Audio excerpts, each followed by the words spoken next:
పదే పదే హరీష్ రావు గారు శాసనసభలోనే మేము 37 మంది శాసనసభ్యులు ఉన్నాం, మాకింత సమయం ఇవ్వాలని మాట్లాడింది. మీరు కళ్ళతో చూసిరు, మీరు చెవులతో విన్నారు, అవునా? ప్రతిసారి శాసనసభ ముగింపు సమావేశాలలో స్పీకర్ గారు ఒక బులెటిన్ ఇష్యూ చేస్తారు. ఏ పార్టీకి ఎంతమంది శాసనసభ్యులు ఉన్నారు, వారు ఎంతెంత సమయం మాట్లాడినరని ప్రతిసారి బులెటిన్ ఇష్యూ చేస్తారు స్పీకర్ గారు. ఇప్పటివరకు జరిగిన అన్ని శాసనసభ సమావేశాల ముగింపులో స్పీకర్ గారు స్పష్టంగా ప్రకటించారు. ఏ ఒక్క రోజు కూడా స్పీకర్ గారి నిర్ణయాన్ని వాళ్ళు ప్రశ్నించలేదు. రెండవది, మొన్న జరిగిన శాసనసభ సమావేశాల్లో హరీష్ గారు స్పష్టంగా చెప్పారు, మా నెంబర్ 36, 37 ఉంది, మా సమయం ఇంత రావాల్సిందే, మాకంత సమయం ఇవ్వమని అడిగినారు. టీవీలో పేపర్లో మేము చూసిన ప్రతి నెల 5,000 రూపాయలు ఎమ్మెల్యేల నుంచి వాళ్ళ టీఆర్ఎస్ ఎల్పీ నిర్వహణ కోసము డబ్బులు కూడా తీసుకున్నారని. లావాదేవీలు బాగానే ఉన్నాయి, వ్యవహారం బాగానే ఉంది, వాళ్ళ పేరు మీద మైకు కావాలి, వాళ్ళ పేరు మీద మాటలు కావాలి, వాళ్ళ జీతాలలో వాటాలు కావాలి. మీ వాళ్ళనే మీ వాళ్ళు కాదు అని అనుకునే పరిస్థితి ఎందుకు దాపురించింది? ఇంత రాజకీయంగా ఇంత దుర్భరమైన, ఇంత నికృష్టమైన పరిస్థితి ఎవరికైనా వస్తుందా? సొంత పార్టీ ఎమ్మెల్యేలనే మా వాళ్ళు కాదు అని.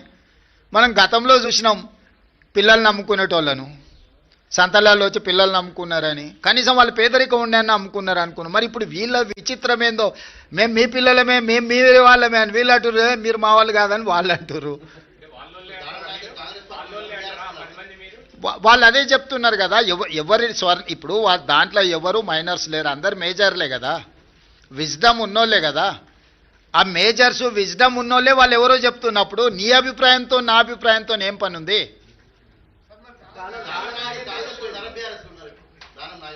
నాగేందర్ గారు చెప్తారు కదా, మీరు అడగండి చెప్తాం, మీరు అడిగిండ్రు అని చెప్పి. ఎస్ అమర్ గారు, అమర్ గారు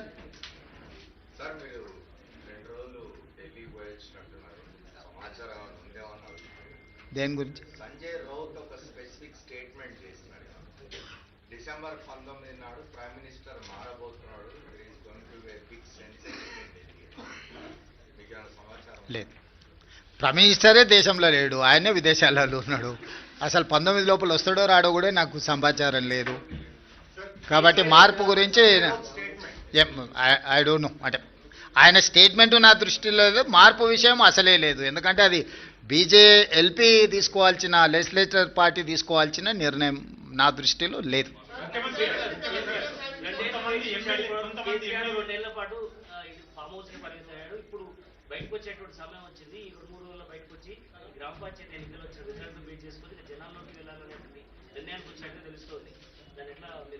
ఎట్లేముంది, 2023 కంటే ముందు కేసీఆర్ బయటనే ఉన్నారు కదా.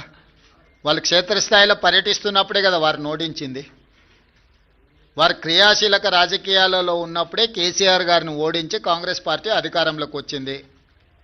ఇప్పుడు వారు క్రియాశీలక రాజకీయాలలోనే లేరు. గజ్వేల్ అసెంబ్లీలోనే కాంగ్రెస్ పార్టీ మెజారిటీ గ్రామ పంచాయతీలు గెలుచుకున్నది. అంటే గజ్వేల్ నియోజకవర్గ ప్రజలు కూడా కేసీఆర్ గారు క్రియాశీలక రాజకీయాలలో లేరు, రాజకీయాలతో వారికి సంబంధం లేదు. ఒకవేళ ఉన్న గజ్వేల్ శాసనసభ సభ్యుడిగానే వారి వల్ల ప్రయోజనం లేదని ప్రజలు ఈరోజు తీర్పిచ్చిండ్రు.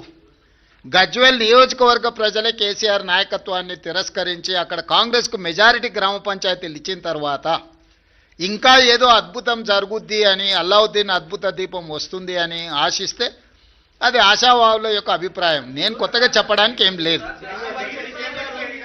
ఏం ప్రభాకర్?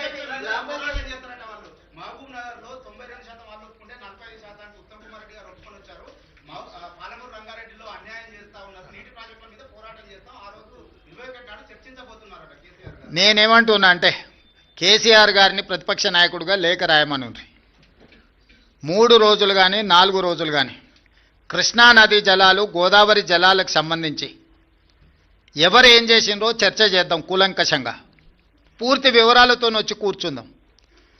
ఏ విషయమైనా వారు లేవనెత్తని 10 సంవత్సరాలలో వారు చేసిన అన్యాయాన్ని, వారు సంతకాలు పెట్టి 299 టీఎంసీ మాకు చాలు, 512 టీఎంసీ ఆంధ్రప్రదేశ్ను తీసుకోమని కృష్ణానది జలాలలో ఏ విధమైన ఒప్పందాలు చేసిండో, ఒప్పందాలతో పాటు 10 సంవత్సరాలైన పాలమూరు రంగారెడ్డి ఎత్తిపోతలకు కానీ, కల్వకుర్తి ఎత్తిపోతలకు కానీ సీతారామ సాగర్ కానీ దేనికి నికర జలాలు కానీ వరద జలాలు కానీ సాధించలేదు. సమ్మక్క సారలమ్మ కూడా వారు సాధించకపోతే ఉత్తమ్ కుమార్ రెడ్డి గారు మంత్రిగా సాధించిండ్రు. ఈరోజు ఏదైనా పక్క రాష్ట్రం నుంచి మన హక్కులను సాధించినామంటే మేము అధికారంలోకి వచ్చిన తర్వాతనే. వీటన్నిటి మీద వారు లేనప్పుడు పత్రికా సమావేశాలలో మాట్లాడడం నాకు ఇష్టం లేదు. నేను సూటిగా వారితోని చర్చను ఆహ్వానిస్తున్నా. చంద్రశేఖరరావు గారు బీఆర్ఎస్ ఆఫీస్ కార్యాలయంలో చర్చించడం కాదు, వారు అడిగితే ఎప్పుడంటే అప్పుడు ప్రత్యేక సమావేశాల్లో ఏర్పాటు చేస్తా. కృష్ణా గోదావరి జలాల మీద చర్చ చేద్దాం. పూర్తి వివరాలను వాస్తవాలను ప్రజలకు వివరిద్దాం. ఈరోజు ఉమ్మడి రాష్ట్రానికంటే కూడా తీరని ద్రోహం చేసింది బీఆర్ఎస్ చంద్రశేఖరరావు గారు. ఆధారాలతో సహా మొత్తం సభలో చర్చకు మేము పెట్టడానికి సిద్ధంగా ఉన్నాము. వారు సభకు వచ్చి చర్చించి నిజంగానే మా వైపు నుంచి ఏమైనా లోపం ఉంటే వారిని ప్రశ్నించమని నేను సవాల్ విసురుతున్నా. బురద జల్లుతాం పారిపోతామంటే ప్రజలు అన్ని గమనిస్తున్నారు. ప్రజలు ఎవరు అమాయకులు లేరు.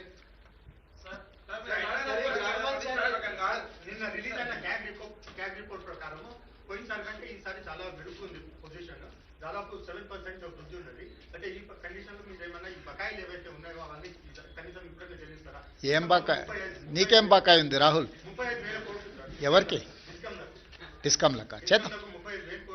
నేను ముందే చెప్పిన ఆదాయం పెంచుతాం పేదలకు పంచుతామని.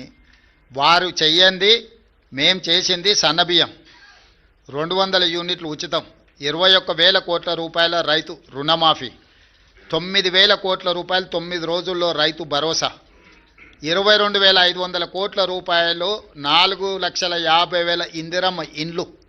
ఇట్లా చంద్రశేఖరరావు గారు చెయ్యని చాలా పనులను ఈరోజు మేము చేసినాము. ఈ ఆదాయాన్ని పెంచుకుంటూనే దుబారాను తగ్గించుకుంటూనే ఈరోజు ఈ పథకాలన్నిటిని కూడా అమలు చేస్తున్నాము. ఎంత ఆదాయాన్ని పెంచితే అంత పేదలకు ప్రయోజనం చేకూర్చే విధంగా ఖచ్చితంగా మేము వాటిని వినియోగం చేస్తాం. ఒక్క రూపాయి కూడా దుర్వినియోగం జరగకుండా ప్రజలకు ఏ రకంగా మేలు చేయాలనేదే మా నిత్యం తాపత్రయము. ఖచ్చితంగా వాటిని అమలు చేస్తాం. ఇప్పుడు ఎన్నికలకు సంబంధించి మాట్లాడుకుందాం.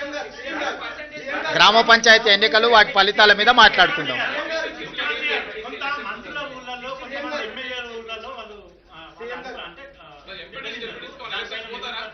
ఇప్పుడు గజ్వెల్ల కేసీఆరే దెబ్బతిని ఓడిపోయి అక్కడ ఉన్నాడు. ప్రధాన ప్రతిపక్ష నాయకుడే ఓటమి చెందిండు. మెజారిటీ సీట్లు కాంగ్రెస్కి వచ్చినాయి. గ్రామాల ఎన్నికలు గ్రామ పరిస్థితులను బట్టి జరుగుతాయి. శాసనసభ్యుడినో మంత్రినో ముఖ్యమంత్రినో పట్టి జరగవు. ఓవరాల్గా ఫీల్ గుడ్ ఫ్యాక్టర్ ఉంటుంది. గ్రామంలో ఉండే నేపథ్యాన్ని సామాజిక వర్గాల సమతుల్యతను దృష్టిలో పెట్టుకొని ఎన్నికలు జరుగుతాయి. ఎట్లా జరిగినా ఫలితాలు అనేది ఇక్కడ కళ్ళకు కట్టినట్టుగా కనిపిస్తున్నాయి. 94 నియోజకవర్గాలలో 87 శాసనసభ నియోజకవర్గాలలో కాంగ్రెస్ పార్టీకి మెజారిటీ వచ్చింది. ఈ లిస్ట్ అంతా మీకు ఇస్తాము. ఏ నియోజకవర్గంలో ఎన్ని గెలిచిండ్రో స్పష్టంగా మీకు లిస్ట్ ఇస్తాము. మీరు కావాలంటే నిజ నిర్ధారణ కమిటీ వేసుకొని ఆయా నియోజకవర్గాలలో మీరు పర్యటించండి. ఇన్ని 12,702 గ్రామ పంచాయతీల ఎన్నికలు జరిగినప్పుడు 1, 2, 3 అటో ఇటో ఫలితాలు వస్తాయి. ఆ ఫలితాలు అనేది భవిష్యత్తులో మన కార్యాచరణను సవరించుకోవడానికి ఉపయోగించుకుంటాం తప్ప దానికి మించి వేరే రకంగా దీని మీద చర్చించుకోవాల్సిన అవసరం లేదు.